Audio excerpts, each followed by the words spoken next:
el plan de Dios, el plan maestro de Dios era que pudiera salir un libertador. Él ya tenía un plan y su plan era que Moisés iba a ser ese libertador. Manifestación del poder de Dios, que a pesar de la opresión, Dios lo seguía bendiciendo. Todo ayuda a bien para los que aman a Dios.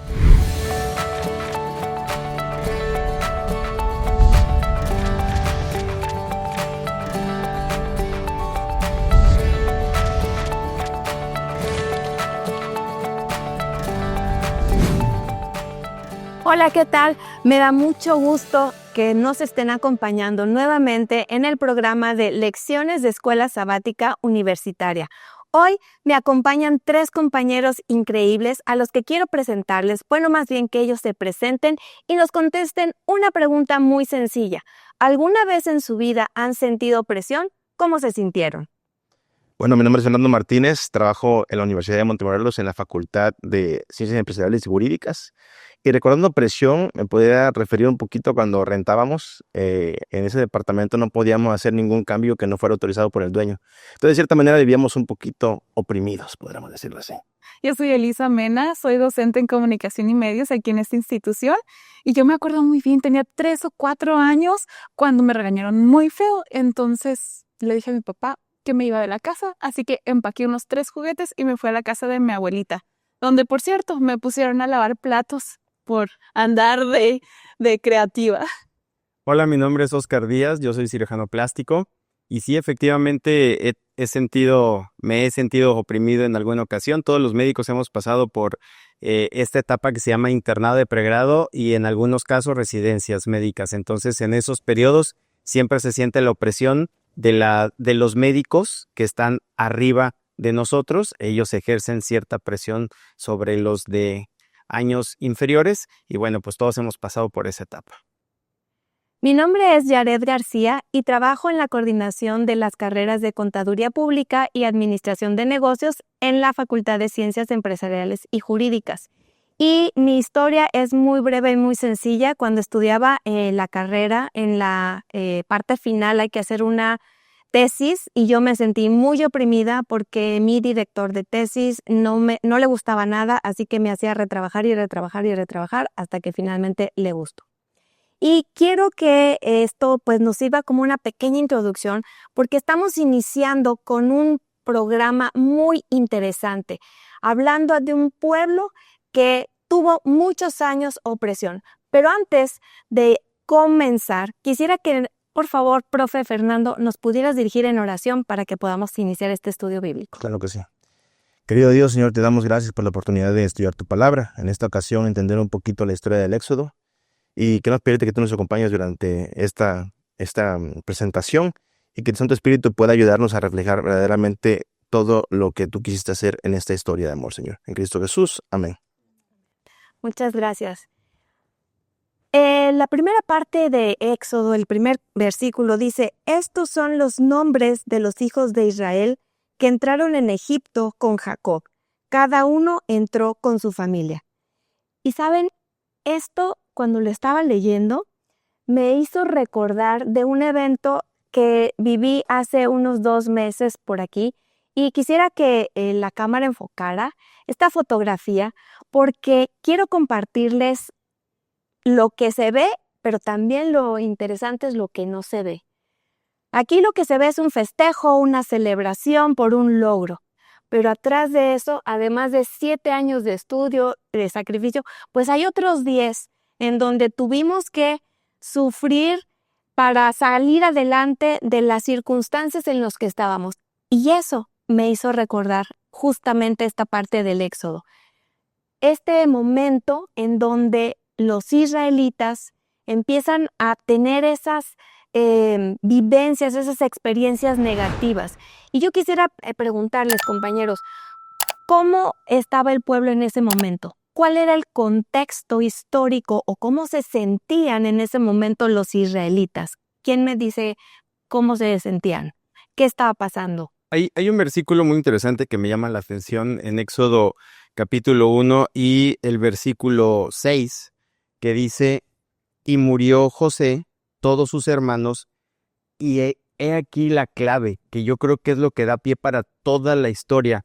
Murió toda aquella generación que vieron los milagros de Dios, aquella generación que vieron cómo la familia se trasladó a un Egipto, donde vieron a un José que terminó siendo gobernador en Egipto y siendo la mano derecha, ¿no?, del faraón. Entonces, esa generación murió.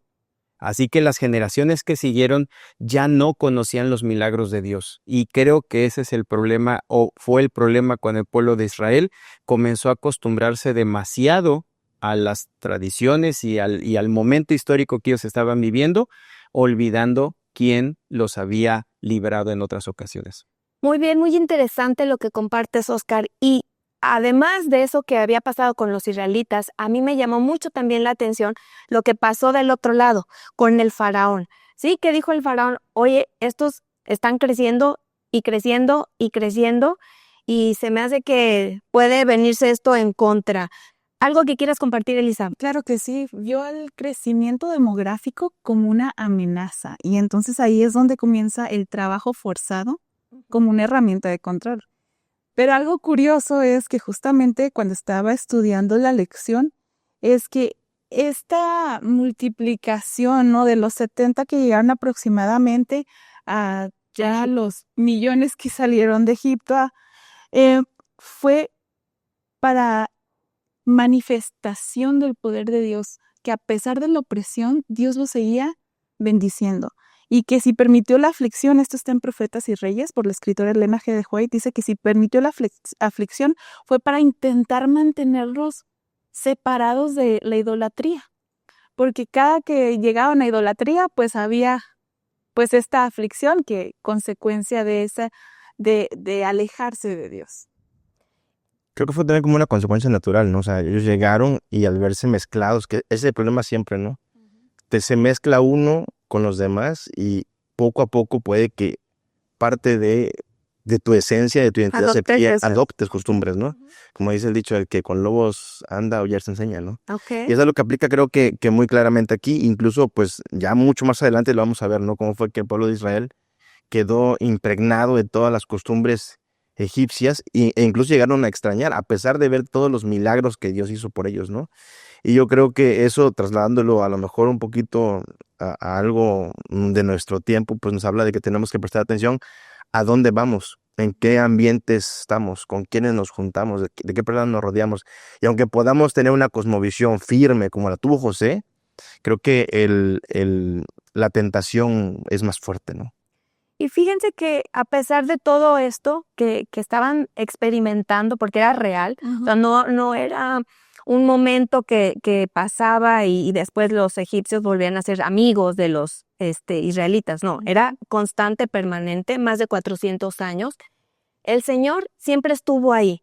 Y eso es, como compartías hace rato, Elisa, eso es como para darnos esa esperanza, esa idea de que no claudiquemos, de que el contexto puede ser adverso, pero va a venir la liberación. Y quiero invitar a nuestra audiencia para que conteste la pregunta: ¿cómo puedes animar eficazmente a las personas que están en sufrimiento? Creer que en Dios todo lo podemos, ya que Él siempre está acompañándonos en los momentos más difíciles y siempre está cuidando de nosotros. Para mí como persona, siento que la más importante es escuchar sin juzgar y solamente poner tus oídos hacia esa persona que está pasando ese momento difícil. Por medio de un abrazo o recitando un versículo bíblico. Creo que una de las principales cosas que podemos hacer por aquellas personas que están sufriendo es ser empáticos, entender un poco cómo se sienten y tratar de ayudarlos con un consejo, con una oración, una palmada o simplemente siendo una compañía para que ellos se sientan mejor. Mostrando cercanía y comprensión con una persona que atraviesa una situación difícil, de esa forma podemos sentir que nosotros compartimos su sentir y eso los puede ayudar a sentirse mejor o al menos más comprendidos. Ciertamente, cuando nosotros compartimos con otras personas cómo nos sentimos, podemos liberarnos de esa carga emocional. Y ahora quiero compartir con ustedes una pregunta más.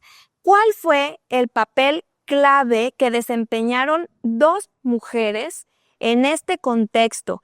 Y quisiera, si alguno de ustedes notó por ahí algo especial en esta parte de las dos mujeres. Bueno, primero que nada hay que poner el contexto. Cuando vio Faraón que se estaban multiplicando, entonces dice, hay que reducir la población, ¿no? Y la forma más fácil es vamos a eliminar a los recién nacidos, específicamente a los varones, que son los que después se pueden levantar en armas.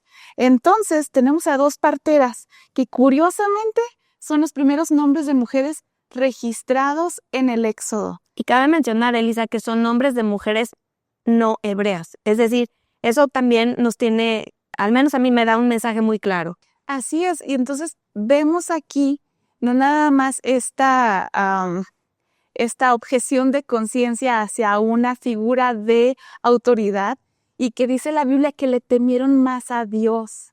O sea, le tuvieron más respeto y amor al Dios de Israel y al mismo Faraón, que se considera un Dios. Y entonces ellos dijeron no. O sea, nosotros vamos a seguir lo que nuestro corazón dicta de servir a Dios y no al Faraón.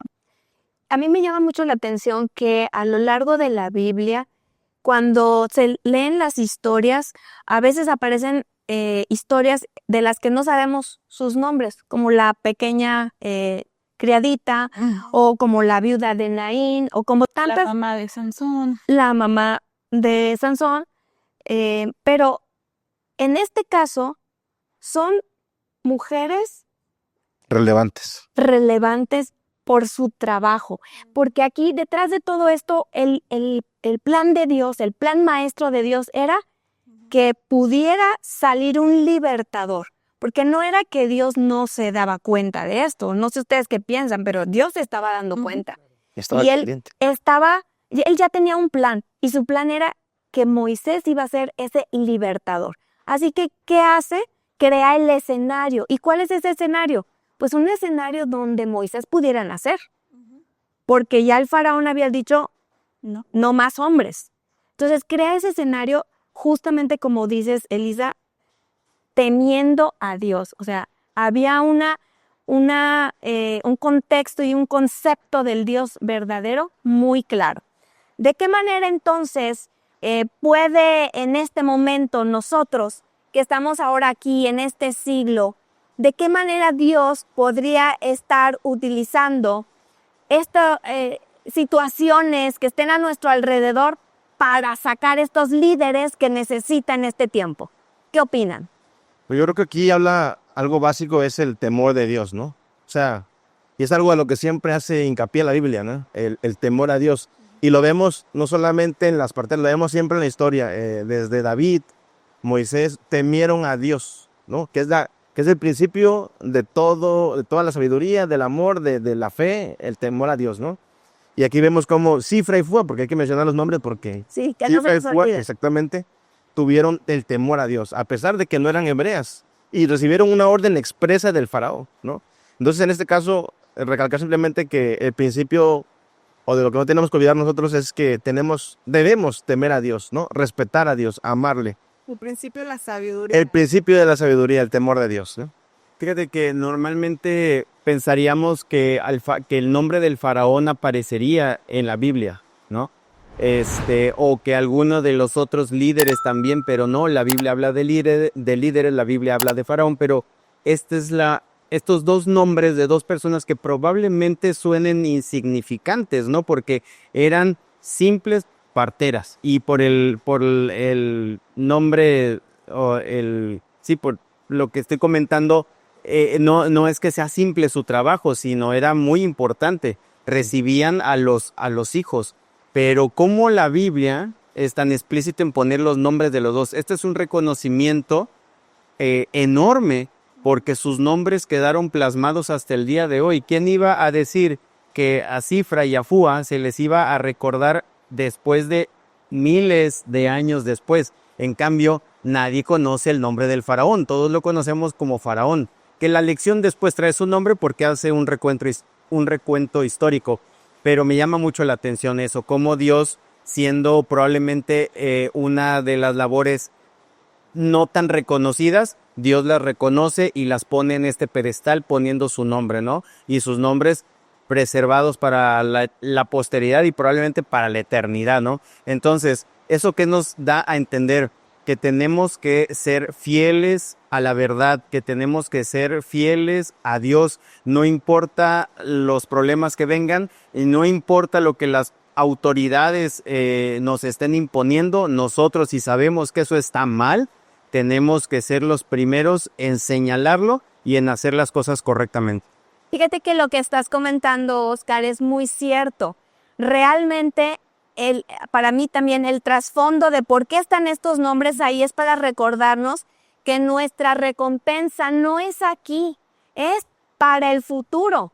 Tal vez ahora se nos pidan hacer cosas que no son correctas y nosotros nos mantenemos de la verdad, del lado de la verdad, y quizás por eso pierdas tu trabajo o pierdas amigos o te pase alguna circunstancia que tú veas como negativa. Pero si permanecemos del lado de la verdad, aunque se desplomen los cielos, cuando venga Cristo, vamos a estar en el lugar correcto, recibiendo la recompensa. Y justamente para mí el hecho de que aparezcan estos nombres es ese recordatorio, es ese decir, ¿sabes qué, Yared? Síguele por donde estás caminando, porque si no es aquí, en el futuro tú vas a tener muy clara tu recompensa. Antes de pasar a otra pregunta, yo quisiera que me dijeran rapidito en el tiempo que nos queda en este segmento. ¿Cómo fue el nacimiento de Moisés? Bueno, ya dije el nombre. ¿Cómo fue el nacimiento de este bebé y por qué el nombre? Bueno, primero que nada hay que también volverle a dar contexto, ¿no? Recordemos que desde Eva estaban esperando a un Salvador. Todas las mujeres posteriores a Eva decían, ¿será este el Salvador? ¿No? Mi bebé será. Entonces, para mí, este mandato de eliminar a todos los bebés varones fue algo premeditado, obviamente, ¿no? Por Satanás, pensando que quizás ese iba a ser el niño salvador del mundo. Entonces, para mí, cada que hay este tipo de escenas, se ve muy claro el conflicto entre el bien y el mal. Así que Moisés nació justamente en medio de este conflicto cósmico del enemigo tratando de destruir al pueblo de Dios. Y su nombre, pues como ya lo mencionaste, pues se los voy a dejar a uno de mis compañeros para no ocupar más tiempo. Bueno, ¿qué te parece si antes de contestar esa pregunta del nombre, pasamos con una pregunta muy interesante que quisiera yo hacerle a uno de nuestros expertos invitados? ¿Cómo se puede entender teológicamente el sufrimiento prolongado del pueblo de Dios en Egipto? La pregunta es muy importante y tiene varios elementos que hay que considerar. Primero, ¿por qué esperaron tanto tiempo? ¿Por qué un tiempo tan prolongado?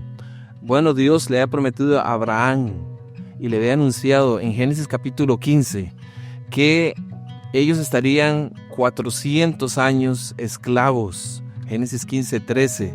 ¿Por qué razón? Más adelante lo dice en el versículo 16, porque la maldad del amorreo no había llegado a su colmo. En otras palabras, Dios le está dando tiempo a esos pueblos cananeos que menciona Deuteronomio 7 y que ellos tenían que destruir más adelante a través de Josué.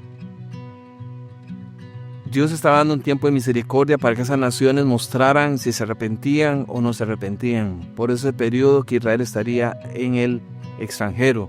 En segundo lugar, era un tiempo para que ellos se conformasen como nación. Cuando entraron a la tierra de Canaán, Jacob y su familia eran 75 personas. Era un pueblo pequeño, necesitaban un lugar seguro, con posibilidades, y de hecho así fue. El pueblo creció, abundó, porque el Gosén era una tierra hermosa, con todas las facilidades, y eso le dio tiempo para que Israel creciera como nación.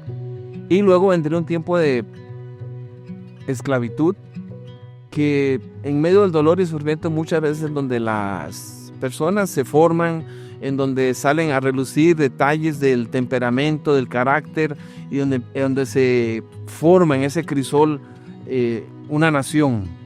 Eso fue lo que pasó con Israel. Dios lo formó en medio de ese tiempo de esclavitud y los preparó para servir de mejor manera y estaban listos cuando ya Moisés llegó a liberarlos. Muchas gracias al experto por esta explicación sobre la pregunta.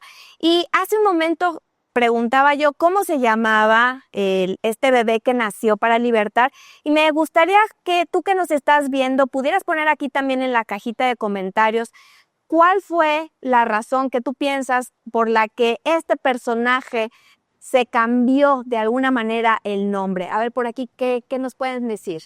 Éxodo trae un término que es el término top, cuando dice en Éxodo 2:2, dice lo siguiente: la que concibió y dio a luz un hijo viéndole que era hermoso o que era bueno. Entonces, este término se le define como un niño especial, como un hijo especial. Esto nos habla del plan poderoso que Dios tenía para este niño desde antes que naciera. Y es el mismo término hebreo que se utiliza para la creación al final de cada día para decir, y Dios vio que todo era bueno en gran manera. Cuando la Biblia dice que era bueno y luego dice era bueno, pero cuando crea el hombre, me encanta esa expresión porque dice era bueno en gran manera, quiere decir era buenísimo. Entonces realmente estaba diciendo que este niño era muy especial, era tal vez el mejor niño que había nacido en ese momento. ¿Por qué? Porque Dios lo había diseñado especialmente con un plan. Y posteriormente, cuando es encontrado en el río, que ya nosotros sabemos cómo se hace una cesta, se le coloca en la cesta va en el río, su hermana lo va siguiendo y entonces llega hasta donde estaba la hija del faraón, lo recoge, se lo da a la mamá y ahí es donde le dice, ahora se va a llamar Moisés. Y Moisés porque significa porque lo saqué de las aguas o porque lo saqué del río. Y muy probablemente su nombre venga del término Mosis, que significa nacido de o sacado de, y el nombre era Hapi, que era el dios del río Nilo. Entonces probablemente su nombre era Hapi Mosis, ¿no? Pero de ahí viene el término Moisés, que significa sacado del río. Entonces vemos dos términos, uno hebreo y uno egipcio, pero al fin y al cabo sabemos que es un niño especialmente escogido por Dios para liberar a su pueblo. Y me encanta cómo vemos el seguimiento de esta historia, ¿no? Este nombre que él lleva en sus primeros 12 años criado en su casa para adquirir la cultura hebrea, el temor del Dios verdadero, y él va teniendo todo esto en su mente, después regresa al palacio y luego crece durante 18 años en las mejores universidades y con mucha información, lo mejor de su tiempo. ¿Y qué sucede de repente? Lisa, a ti que te gusta darnos un contexto, ¿cuál es el contexto y qué lecciones podemos aprender del manejo de nuestras emociones? Porque le pasa algo a Moisés a la edad de 40 años aprox.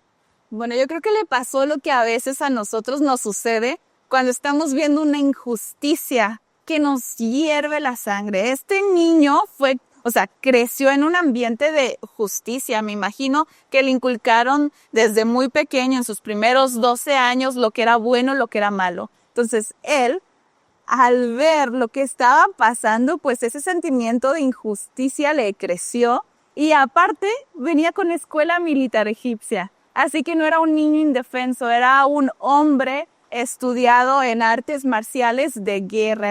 Era un militar, por así decirlo, que se juntó la escuela militar de egipcia con esta sensación de bien y el mal, y entonces ahí es donde pierde el control emocional, y sabemos que al intentar defender a uno de sus hermanos, pues mata a un egipcio, que eso por lo consiguiente le trae pues consecuencias de 40 años.